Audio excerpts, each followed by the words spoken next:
What's up, guys? Welcome back to Deeper Dive CFB. Today we'll be going through the Florida State head coaching vacancy. Obviously, Willie Taggart fired on Sunday after a 27-10 loss against their rival Miami. Very good move by the Seminoles to go ahead and pull the trigger there. It was just his second year, but they were seeing no progress, sitting at 4-5 this year. But today, I'm going to be giving you all some possible candidates about maybe who could be the next Florida State head coach. A lot of this is going to be based off an article from Pete Thamel over at Yahoo Sports. Really did a great job putting together a list of candidates, so shout out to Pete Thamel. I'll put the link to that in the description below so y'all can check that out. But with that, guys, let's get right into it. Yeah, and I'll be right here in my spot with a little more cash than I already got. Tripping off you because you had your shot with my skin tan. All right, guys, let's get right into it. So, one thing I wanted to mention, it's just crazy to think that in 2013, that's just 6 years ago, Florida State won the national championship under Jimbo Fisher. That was Jameis Winston's redshirt freshman season. He won the Heisman Trophy that year, and they beat Auburn in the Rose Bowl for the national championship. The year after that, they made the college football playoff as well. That was the first year of the college football playoffs. But just seeing where this program is at now, just taking a huge downturn since then. Obviously, Jimbo Fisher, after the 2017 season, took the job at Texas A&M. And Florida State hired Willie Taggart. And like I said, that didn't work out. So Florida State is obviously looking for a good replacement for Willie Taggart. So it's going to be interesting to see if they go for a long-term guy, maybe a guy who's in his late 30s, early 40s, a guy who they project to be there for a long time. Or if they go with a more experienced head coach who can maybe come in for 5-10 years, build this program back up, and then that guy can hand it off to one of his assistants, or then go get another big-time head coach. That'll be very interesting to see. But nevertheless, guys, let's get into some candidates right away. There's some options that are being thrown out there that I do want to just shut down right away. First off, Bob Stoops. I actually reported this yesterday. I posted on my Instagram story that Bob Stoops was reportedly in Tallahassee on Monday. It turns out that it was just a coincidence. No story there, so that's shut down. PJ Fleck was thought to maybe be in the race, but Minnesota locked him down. Very smart move by the Minnesota Athletic Department. He got a 7-year extension today, so PJ Fleck is locked down for a good bit. Mike Leach. Personally, I just don't think Mike Leach would be a great fit at Florida State. He's obviously a very quirky guy, and just something funny, Bobby Bowden, who was the head coach at Florida State forever. I can't think of two opposite head coaches than Bobby Bowden and Mike Leach. Bobby Bowden's a very traditional coach, hard-nosed type of guy, and Mike Leach is not that at all. So I don't think Mike Leach would be a good fit. Obviously, I projected him to go to Arkansas. That'd be a much better fit, and they're in desperate need of kind of some character. So I think Mike Leach would be better there. And then Urban Meyer. It's been reported that Urban Meyer is not even being considered for the Florida State job. It was actually the Florida State AD who said that.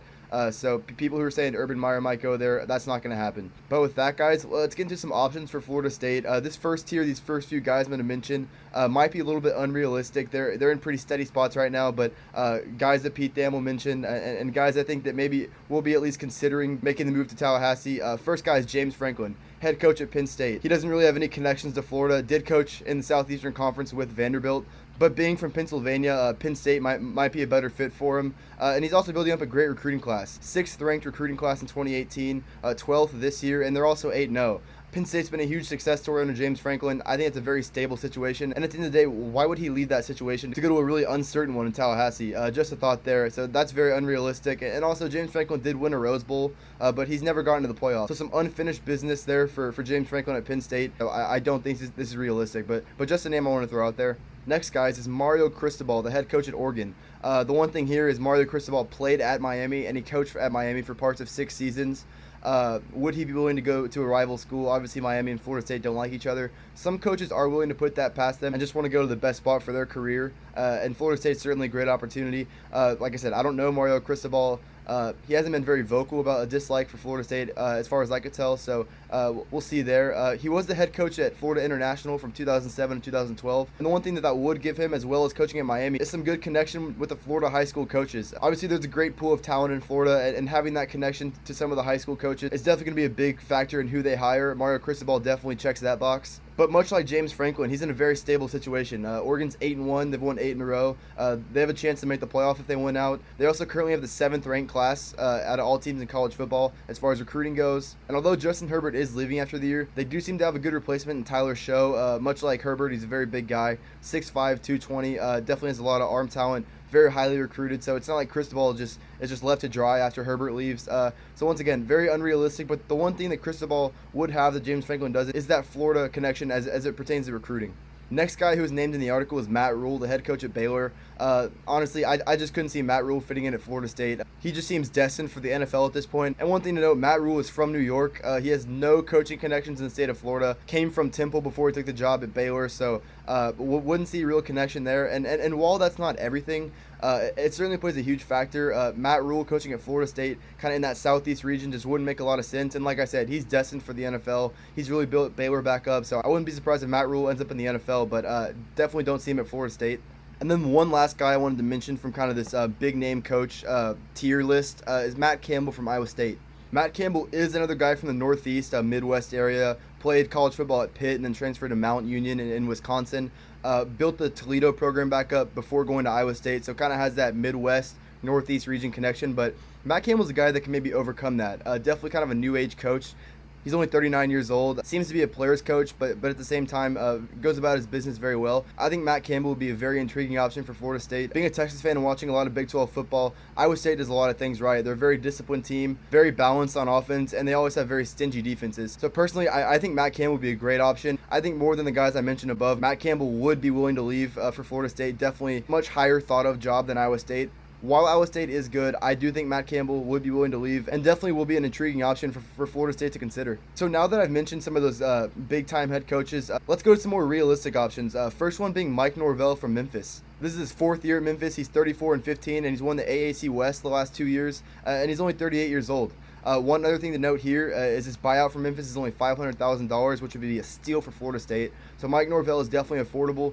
Great offensive mind. And this is not just coming from me. Bruce Feldman from Fox works as a college football analyst there. Tweeted out Mike Norvell as a possible option. And Mike Norvell is thought of in high regard in college football. I mean, like I said, Memphis is 7-1 now, playing really good football. He's had a lot of success there, so definitely would be a more realistic option with his buyout being so low. And being just 38 years old could be a better long-term option for the Seminoles to consider.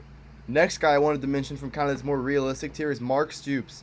Mark Stoops is the head coach at Kentucky, and he's completely rebuilt that program. Stoops was hired in 2013. Previous 3 years at Kentucky were all losing seasons. 2012, the year before he got there, they went 2-10. Stoops went 5-7 his first 2 years, but like I said, he's done a great job rebuilding this program. They've had 3 straight winning seasons in a row. They won 10 games last year and beat Penn State in the Citrus Bowl. So Stoops has certainly proven that he can rebuild the program. But I think the biggest thing about Mark Stoops is he actually has a Florida State connection. He was the defensive coordinator for Florida State under Jimbo Fisher from 2010 to 2012. So I think having that credibility of being at Florida State for 3 years and having some success there and now going to an SEC program and kind of rebuilding that, I think Mark Stoops would be a great option. He's definitely a no-nonsense kind of guy. And I think at this point for Florida State, that's kind of what they need. They need a tough leader who's going to produce results. And at the end of the day, I think Mark Stoops could certainly be that guy for Florida State. The last guy I wanted to mention from this more realistic region is Josh Heupel. Josh Heupel took over at UCF after Scott Frost left. He's done a great job keeping that program where it was. They currently have the first ranked recruiting class in the AAC. This is his second year at UCF. Like I said, he's 19-3. They had a 12-1 year last year. Were undefeated in the regular season. Their only loss came in the Fiesta Bowl to LSU. So 2 straight years going to New Year's Six Bowls. Probably not going to get there this year because they are at 2 losses. But Josh Heupel has done a great job just kind of continuing what Scott Frost can do.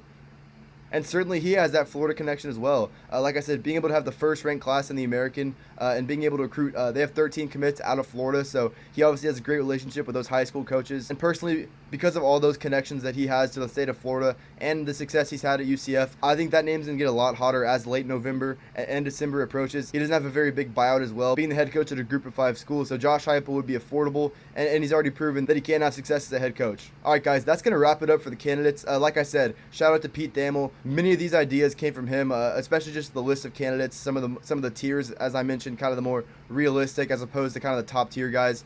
So shout out to Pete Thamel. I'll leave the link to that in the description below so you can go read his article.